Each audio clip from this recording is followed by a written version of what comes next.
এখন যে পরিস্থিতি সেখানে, এই যে 1000-1500 মানুষ মারা গেছে, এখন মনে হচ্ছে যে সেখানে বড় ধরনের একটা ম্যাসাকার হবে, বড় ধরনের। এবং সেটাতে মানে এই যে আরব বেদুইনরা কোনো দিকে হচ্ছে তাকাবে না আর কি, চোখ বন্ধ করে কচু কাটা করবে, এরকম একটা পরিস্থিতি এখন মনে হচ্ছে। হ্যাঁ, সেখানে ইসরায়েল দ্রুজিদের সাপোর্ট দিবে। সাপোর্ট দিলে কিরকম সাপোর্ট দিবে? ইসরায়েলের ট্যাঙ্ক ঢুকাবে, সৈন্য ঢুকাবে, নাকি ইসরায়েল আকাশপথে আক্রমণ করবে? ইসরায়েল আকাশপথে বহুদিন ধরেই ওই অঞ্চলে আক্রমণ করছে, এটা এই আরব বেদুইনরা ভালো করে জানে। ওখানে ইসরায়েলের সৈন্য ঢুকছে, ট্যাঙ্ক ঢুকছে, এটাও জানে। কিন্তু তারপরেও তারা সেখানে যাচ্ছে এবং সেখানে বিরাট এক মানে মহাপ্রলয় ঘটবে, এরকম একটা পরিস্থিতি। এখন যে প্রশ্ন সামনে আসে যে ইসরায়েলের এই শক্তির বিরুদ্ধে তারা কতটুকু দাঁড়াতে পারবে। ইসরায়েল তার পুরো সব শক্তি দিয়ে এবং হাজার হাজার লক্ষ লক্ষ সৈন্য দিয়ে গাজা ভূখণ্ডে কতটা দাঁড়াতে পেরেছে, লেবাননের দক্ষিণ অঞ্চলে কতটা দাঁড়াতে পেরেছে, সেখানে সিরিয়ার এই এলাকায় দ্রুজিদের সাথে ইসরায়েল কতটা দাঁড়াতে পারবে এই আরব বেদুইনদের বিরুদ্ধে, এটাই হচ্ছে এখন বড় প্রশ্ন। এটাকে বিভিন্নভাবে তুলনা করা সম্ভব, পক্ষে বিপক্ষে অনেক কথা বলা সম্ভব। কিন্তু এই যে চালটা সিরিয়ার সরকার চাললো, এটার মাধ্যমে সিরিয়ার সরকার 4-5টা কাজ একত্র করলো। এক হচ্ছে ওখানে যে ব্যাপক পরিমাণে ম্যাসাকার হবে সেটার থেকে সরকার নিজেকে দায়মুক্ত করবে। কেন?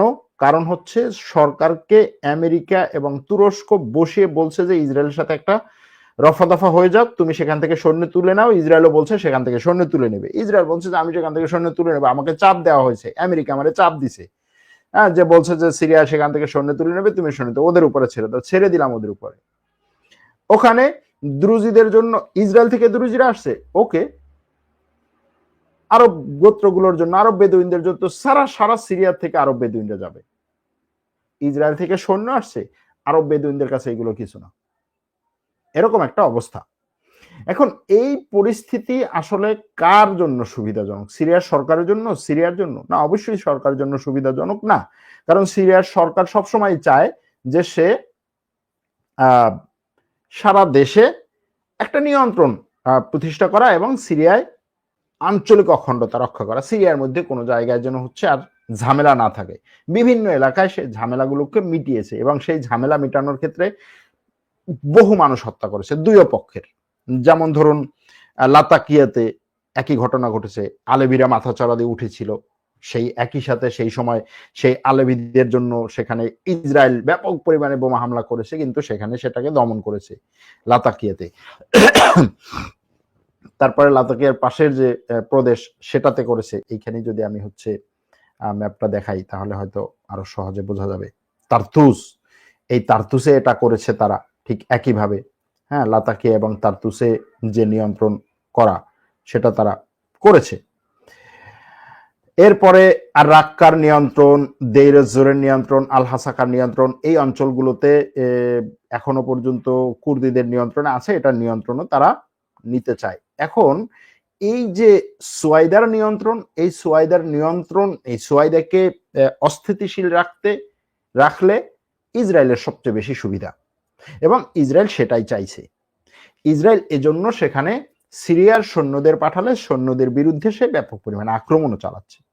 এখন যেহেতু সেখানে সিরিয়ার সৈন্য নেই, সেখানে আছে আরব বেদুইনরা। এখন এই আরব বেদুইনদের উপরে ইসরায়েল কতটা আক্রমণাত্মক হবে সেটা দেখার বিষয়। আবার যেহেতু সিরিয়ার সরকারের সাথে, সিরিয়ার সৈন্যদের সাথে, সিরিয়ার সরকারের সাথে ইসরায়েলের এই যে গত কালকে বা তার আগের রাতে একটা রফা দফা হলো, একটা চুক্তি হলো, যদিও ইসরায়েল এই চুক্তি কোনো ধরনের চুক্তি মানবে না, যখন তার মনে হবে তখন সে আক্রমণ করবে, কিন্তু তারপরে যেহেতু নামক অবস্থা একটা চুক্তি হলো, সুতরাং সেই চুক্তি অনুযায়ী হলেও এখানে এখন এই দুই গ্রুপের মধ্যে একটা সংঘর্ষের জন্য ফিল্ড মুক্ত করা হলো।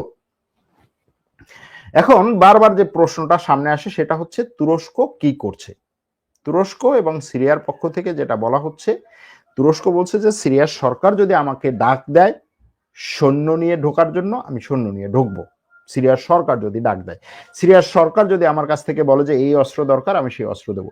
এখন সিরিয়ার সরকারের সাথে তার এখনো পর্যন্ত এই বিষয়ে কোনো চুক্তি ওপেনলি এখনো পর্যন্ত সামনে আসেনি, কিন্তু সিরিয়ার সরকারকে সব ধরনের গোয়েন্দা সহযোগিতা দেয়া, তারপরে হচ্ছে সামরিক সহযোগিতা যতটুকু ওই বড় ধরনের চুক্তির বাইরে সেগুলো দিয়ে যাচ্ছে, এটা মোটামুটি বোঝাই যাচ্ছে। এবং এখানে কলকাঠি নাড়ার ক্ষেত্রেও তুরস্ক যথেষ্ট পরিমাণে কাজ করছে। কিন্তু যে প্রশ্নটা সামনে আসে যে আজকে যদি এয়ার ডিফেন্স দেয়া হতো, আজকে যদি আরো বিভিন্ন ধরনের অস্ত্র দেয়া হতো, তাহলে সিরিয়ায় ইসরায়েলের সাথে ইসরায়েল এরকম আক্রমণ করতে পারতো না। এখন দেখুন, সিরিয়ায় ইসরায়েল আক্রমণ করতে পারতো কিনা বা করবে কিনা সেটা আমরা কিভাবে মূল্যায়ন করব, সেটা হচ্ছে এভাবে মূল্যায়ন করব যে ইরানকে পর্যন্ত, ইরানের উপরে ইসরায়েল আমেরিকার সাপোর্টে যেভাবে আক্রমণ করেছে, আজকে অনেকেই বলে যে আজকে যদি ইরানের প্রক্সিরা থাকতো এখানে সিরিয়াতে, তাহলে হচ্ছে এই আক্রমণগুলো হতো না। ইরানের প্রক্সি থাকাকালীনও আক্রমণ হয়েছে। আর আরেকটা জিনিস মনে রাখা দরকার, সেটা হচ্ছে কোনো একটা জায়গায় ভূমিকম্প হওয়ার পরে সেখানে আফটার শক থাকে বহুদিন।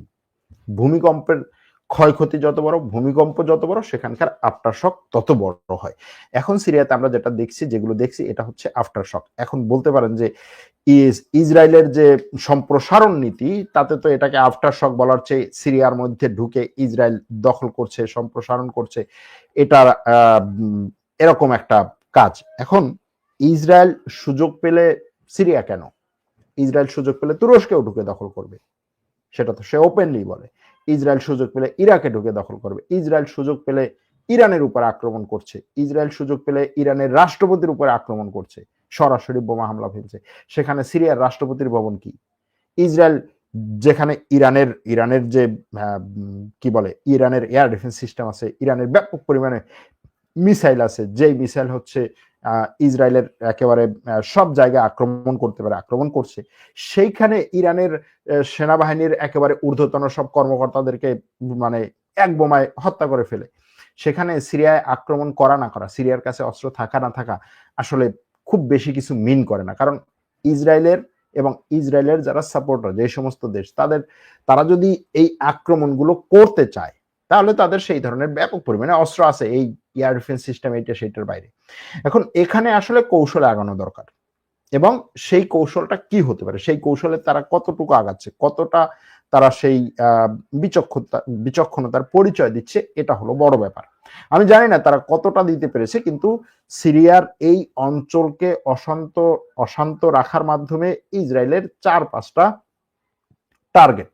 একটা হচ্ছে সে একটার পর একটা যে ফ্রন্ট গুলোতে তার যে ব্যস্ততা, তার সৈন্যের ব্যস্ততা বা তার কোয়ালিশনকে ধরে রাখার ব্যস্ততা, সেটা করতে হবে। দ্বিতীয় হচ্ছে সিরিয়াকে যতটা অশান্ত রাখতে পারবে তুরস্ক ততটা অশান্ত থাকবে, কারণ তুরস্ক চায় সিরিয়া শান্ত হোক। সিরিয়া যত শান্ত হবে তুরস্ক তত দ্রুত সামনে আগাতে পারবে।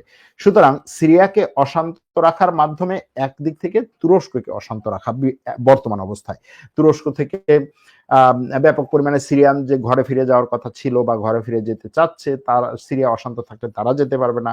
সিরিয়া অশান্ত থাকলে সিরিয়ার যে একটা অবকাঠামোগত উন্নয়ন, সামরিক, অর্থনৈতিক, রাজনৈতিক, তারপরে সাংস্কৃতিক বিভিন্ন ধরনের যে উন্নয়ন, সেগুলো ব্যাহত হবে।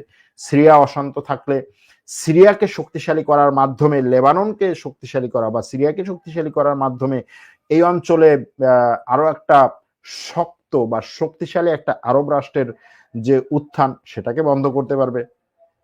এরকম ভাবে অনেকগুলো স্বার্থ ইসরায়েল দেখছে, যে কারণে ইসরায়েলের দ্রুজদের দিয়ে সিরিয়াকে অশান্ত করে রাখতে চাইছে।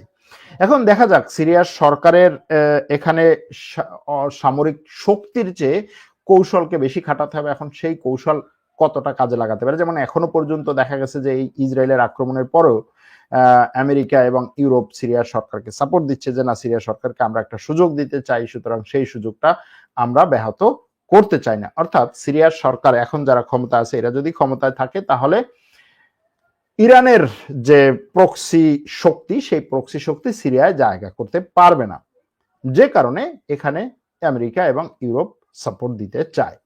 আবার এদেরকেও শক্তিশালী হতে দিতে চায় না ইসরায়েল। আমেরিকাও আসলে বা ইউরোপ আসলে চায় না, কিন্তু তাদের অর্থনৈতিকভাবে এদের এখানে একটা স্থিতিশীলতা দরকার, কিন্তু ইসরায়েলের কথা হচ্ছে একে স্থিতিশীল করতে দেব না, একে স্থিতিশীল হতে দেব না, একে শক্তিশালী হতে দেব না, সেটার জন্য আমার যা কিছু করার সবকিছু করব, এরকম একটা পরিস্থিতি। এখন এইরকম পরিস্থিতিতে যদি আবারও সেই একই কথা যে তুরস্ক কি করছে, তুরস্ক কি করছে সেটার উত্তর তুরস্ক এবং সিরিয়ার সরকার দিতে পারে। তুরস্কের সরকার বলছে সিরিয়ার পাশে আছে, সিরিয়া যদি ডাক দেয় আমি যাব। এখন সিরিয়া অফিসিয়ালি ডাক দিচ্ছে কিনা এখন পর্যন্ত আমি দেখি নাই এইরকম ভাবে। এবং সিরিয়ার সরাসরি বলছে যে এই যে ইসরায়েলের সাথে তাদের যে একটা যুদ্ধবিরতি হলো এই গত কালকে, সেই যুদ্ধবিরতিতে আমেরিকা, তুরস্ক এবং আরব দেশগুলো সাপোর্ট করেছে তাকে। সুতরাং আরব দেশগুলোর সাপোর্ট নিয়ে সে থাকতে চায়। সুতরাং এখানে আরব দেশগুলোই না, শুধু আমেরিকা, তুরস্ক, আরব দেশ, তারপরে হচ্ছে ইউরোপিয়ান ইউনিয়ন, সবার সাপোর্ট নিয়ে সে আগে দাঁড়াতে চায়। আপনি যদি আগে না দাঁড়াতে পারেন, তার আগে আপনি হচ্ছে কিছু করতে পারবেন না। আগে তো আপনার দাঁড়াতে হবে, শক্ত হয়ে একটু দাঁড়াতে হবে। আপনি নিজে এখন পর্যন্ত শক্ত হচ্ছে না, মানে ভূমিকম্পে সবকিছু ধ্বংস হয়ে গেছে, এখন আপনার শখ আছে, আপনি ঘরের মধ্যেই তো ঢুকতে পারছেন না, আপনি নতুন করে ঘর উঠাবেন কখন? এরকম একটা পরিস্থিতি। তবে যদি সরকার এবং দেশের জনগণ একই চিন্তাধারার হয়, একই চিন্তাধারার হয়, দেশের সংখ্যাগরিষ্ঠ জনগণ যদি একই চিন্তাধারার হয়, তাহলে সেইখানে সেই সরকারের বিরুদ্ধে বড় বড় অস্ত্র ধরেও আসলে তাদের মনোবলকে বা তাদেরকে আসলে পরাজিত করা সম্ভব না। এটা বিভিন্ন জায়গায় দেখা গেছে। আফগানিস্তানে দেখা গেছে যে 20 বছর পর্যন্ত আমেরিকা তার সব কিছু দিয়ে সাথে পাকিস্তানকে নিয়ে লড়াই করার পরেও সেখানে কিছু করতে পারেনি। গাজা ভূখণ্ডে 2 বছর ধরে পুরো পশ্চিমা বিশ্বের সব অস্ত্র দিয়ে আক্রমণ করেও ইসরায়েল তার লক্ষ্য পূরণ করতে এখনো পর্যন্ত পারেনি, যেখানে ইসরায়েল বলেছিল 2 মাসের মধ্যে সে লক্ষ্য পূরণ করবে।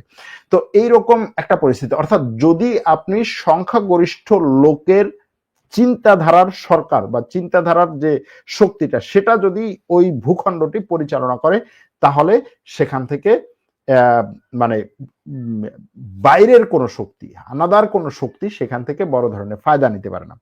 যেমন সিরিয়ায় এর আগে যে শক্তিগুলো ছিল সেগুলো হচ্ছে সংখ্যালঘু শক্তি রাষ্ট্রীয় ক্ষমতায় ছিল। সংখ্যালঘু শক্তি যখন রাষ্ট্রীয় ক্ষমতায় থাকে, তখন সংখ্যাগরিষ্ঠ জনগণকে ব্যাপক পরিমাণে দমন পীড়ন করে তারপরে তাদের ক্ষমতায় থাকতে হয়। এমনকি সেখানে ইরান যাদেরকে দিয়ে এই ইসরায়েলের বিরুদ্ধে শক্তি অর্জন করেছে বলে বলেছিল, যাদেরকে দিয়ে ইসরায়েলের বিরুদ্ধে ইরানের শক্তি ছিল, যারা তারা কারা? আফগানিস্তান থেকে নিয়ে আসা শিয়া গ্রুপ, পাকিস্তান থেকে নিয়ে আসা শিয়া গ্রুপ ফাতেমিয়ুন, জাইনবিয়ুন, ইরাক থেকে নিয়ে আসা শিয়া গ্রুপ, অনেকগুলো গ্রুপ, তারপরে হচ্ছে সিরিয়ায় থাকা আলেভি, এই গ্রুপগুলোকে দিয়ে সেখানের একদিকে সুন্নিদেরকে দমন করা বা সংখ্যাগরিষ্ঠদেরকে দমন করা, এই যে আরব বেদুইনদেরকে দমন করা, আরব জাতিগোষ্ঠীকে দমন করা, আরেকদিকে ইসরায়েলের বিরুদ্ধে ভাইব তোলা। সুতরাং সেই জিনিসটা সফল হয় নাই। হ্যাঁ, সেটা সফল না হওয়ার পিছনে অনেক কিছু আছে। ইসরায়েলের গোয়েন্দা সংস্থার কাজ আছে, তুরস্কের কাজ আছে, আমেরিকার কাজ আছে, নেটোর কাজ আছে, এগুলো সবই আছে। আবার সেটা সফল না হওয়ার পিছনে ব্যাপক পরিমাণে যে একটা সিরিয়ান আরব জাতিগোষ্ঠী, তাদেরকে পুরো সরকার থেকে বিচ্ছিন্ন করা। এবং এখন যে পরিস্থিতি সেটা হচ্ছে সরকারের সাথে আরব মানে সংখ্যাগরিষ্ঠ আরব জাতিগোষ্ঠীর একটা যোগাযোগ। এই যে ধরুন আজকে আরব বেদুইনদের 40টা গোত্র, আমরা জানি না, আমরা বাংলাদেশের মানুষ গোত্রের কি বিষয়টা জানি না। গোত্র মানে হচ্ছে, আরবদের গোত্র মানে হচ্ছে যে এই গোত্রের কোনো একটা মানুষকে আপনি যদি কোনো জায়গায় নিয়ে রাখেন অথবা হত্যা করেন অন্য কোনো গোত্র, ওই গোত্রকে এদের গোত্র প্রধান যদি ঘোষণা দেয় যে ওই গোত্রের এতজনকে হত্যা করতে, ওইটা তারা করার জন্য আরো 100 জন হত্যা হয়ে গেল, নিহত হয়ে গেল, কোনো ইয়া নাই, তারা এটা করবেই। তো গোত্রের এই যে একটা ব্যাপার আর কি, এবং এক একটা গোত্রে হচ্ছে লাখ লাখ মানুষ থাকে এক একটা গোত্রে, এরা সবাই ওই গোত্র প্রধানের যে কথা, যে বক্তব্যে, এক বক্তব্যে তারা ঝাঁপাইয়ে পড়ে। এটা হচ্ছে এই আরবদের গোত্র ভিত্তিক যে সংস্কৃতি সেটা। সুতরাং সেই গোত্রগুলো এখন সরকারের সাথে একাত্মতা ঘোষণা করেছে এবং সরকারের বিভিন্ন, এটা মনে হচ্ছে যে বিভিন্ন এই যে কলকাঠি নাড়া কল কৌশলে গোত্র সাপোর্ট দিচ্ছে। এজন্য সিরিয়াতে দেখা যাক কি হয়। তাহলে এখানেই রাখছি। এক দর্শক লিখছেন কমিউনিটি গঠন করার ক্ষেত্রে আপনার সাথে কিভাবে যোগাযোগ করব? মেইলে অথবা ফেসবুকে। আপনারা মেইল করতে পারেন অথবা ফেসবুকে যোগাযোগ করতে পারেন। এটা নিয়ে আমি আর কিছুদিন পরে মোটামুটি একটা বিস্তারিত আপনাদেরকে ডিরেকশন দেব আশা করি।